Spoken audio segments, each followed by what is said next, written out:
the Reformed liturgy, the ordinary public worship on the Lord's Day, the Ten Commandments, the confession of sin and prayer for pardon and sanctification, a prayer for the king, the royal family and magistrates, the general prayer concerning the psalms for public use, thanksgiving for Christ and his gracious benefits, the hymn, the first part, the second part, the third part, the fourth part, the order of celebrating the sacrament of the body and blood of Christ, the exhortation, the celebration of the sacrament of baptism, of catechizing, and the approbation of those that are to be admitted to the Lord's Supper, the catechism, of the celebration of matrimony, the visitation of the sick, and their communion, the order of solemnizing the burial of the dead, of extraordinary days of humiliation and thanksgiving, and anniversary festivals of prayer and thanksgiving for particular members of the church, a prayer for the sick, that is in hopes of recovery, a prayer for women drawing near the time of childbearing, thanksgiving for those that are restored from dangerous sickness, thanksgiving for the deliverance of women in childbearing, of pastoral discipline, public confession, absolution, and exclusion from the Holy Communion of the Church, a form of public admonition to the impenitent, form of confession to be made before the congregation, a form of prayer for a sinner impenitent after public admonition, a form of rejection from the communion of the Church, a form of absolution and reception of the penitent, a form of thanksgiving or prayer for the restored penitent, and the appendix. A larger litany or general prayer to be used at discretion. The Church's praise for our redemption to be used at discretion. And that was the contents of this book, the practical works of Richard Baxter, with a preface giving some account of the author and of this edition of his practical works, an essay on his genius, works and times, and a portrait in 4 volumes. And this is volume number 1.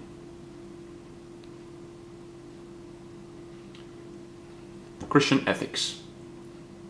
A preface giving some account of the author and of this edition of his practical works.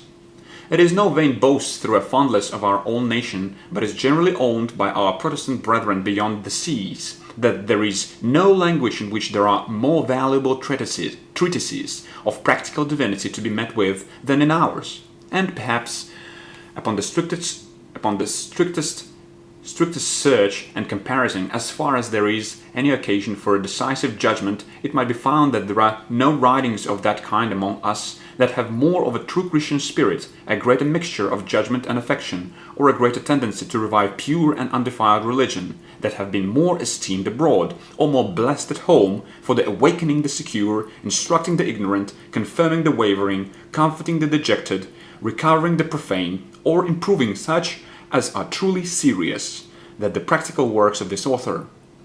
Many of them have been often reprinted, and are generally spread through the kingdom as any tracts whatever.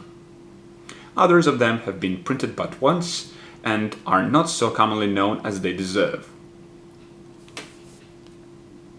Others are small, and might in time be as good as lost, if not preserved by being joined with the rest of his works. This collection of them is designed for the benefit of the present age and of the posterity, to be a standing monument in our libraries of the unwearied endeavors of one to promote serious godliness in the land, who under a mean education made mighty improvements, who in a crazy body had a most active soul, and in a private sphere had a noble public spirit that would have filled the most eminent station with advantage.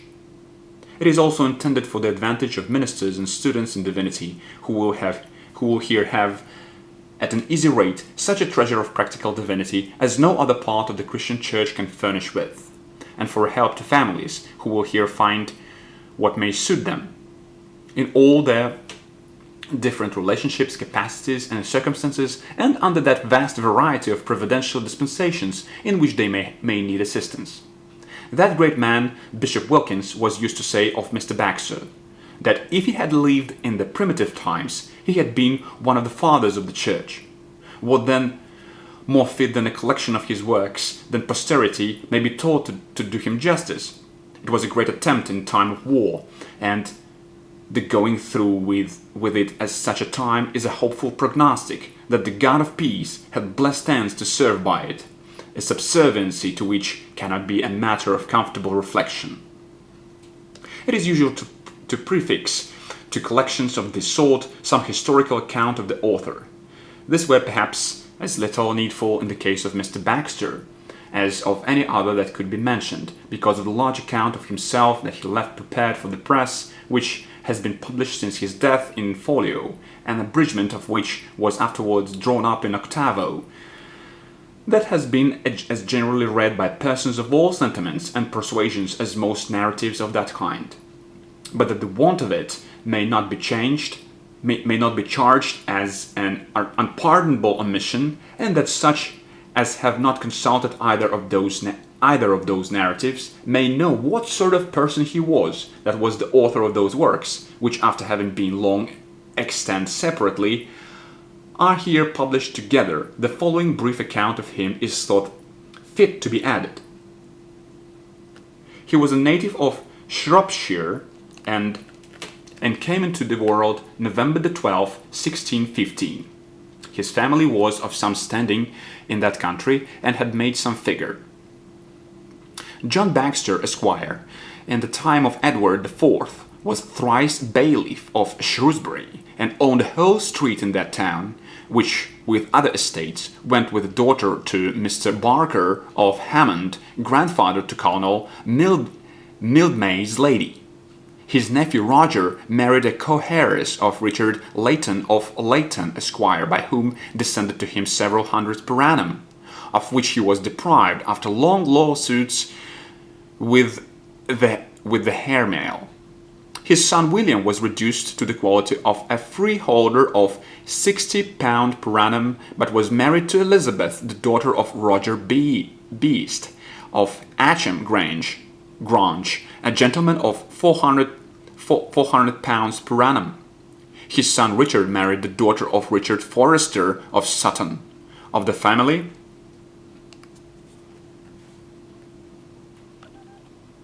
of Sir William Forrester of Watling Street in Shropshire, who was secretary to Bishop Bonner. His son Richard married one of the Adeneys, who were wealthy clothiers of Worcestershire, and he was the father of our Richard, whose fame spread itself throughout the kingdom. The estate of the family was clogged with debts, which, among other inconveniences that attended it, proved a great hindrance in his education. The schoolmasters of his youth, who were such as those parts of the country then afforded, were neither eminent for their learning nor the strictness of their morals. His greatest help in grammar learning was under Mr. John Owen, master of the free school at Rochester, with whom he continued till he had been some time the captain of his school, and was advanced as far as his assistants would forward him. His friends not being able to support the charge of an academical life, his master, Mr. Owen, recommended him to Mr. Richard Wickstead, who was chaplain to the council at Ludlow, with whom he spent a year and a half. The main advantage he had while he was with him lay in the free use of his library, which was valuable, and this advantage he improved to his utmost. Afterwards he went through a course of philosophy with the assistance of the learned Mr. Francis Garbett, then minister of Rochester, who conducted his studies and much encouraged him, and he was making hopeful progress, when on a sudden he was diverted. Being about 18 years of age, he was persuaded to make trial of a court life as the most likely way to rise in the world. In order to it, he was sent up to Whitehall to Sir Henry Herbert, master of the rebels. He received him courteously, but could not prevail with him to stay. His inclinations were set quite another way, and Providence had other purposes to serve by him in the world. He returned down into the country and followed his studies with indefatigable earnestness, and soon made such improvements as amazed those that knew how slender his helps were and how difficult it is for a man to beat out his way himself. though he never led an academical life, which he much desired. Yet by the divine blessing upon his rare dexterity and diligence, his sacred knowledge, as Dr. Bays expressed it in his funeral sermon, was in that degree of eminence as few in the university ever arrived to.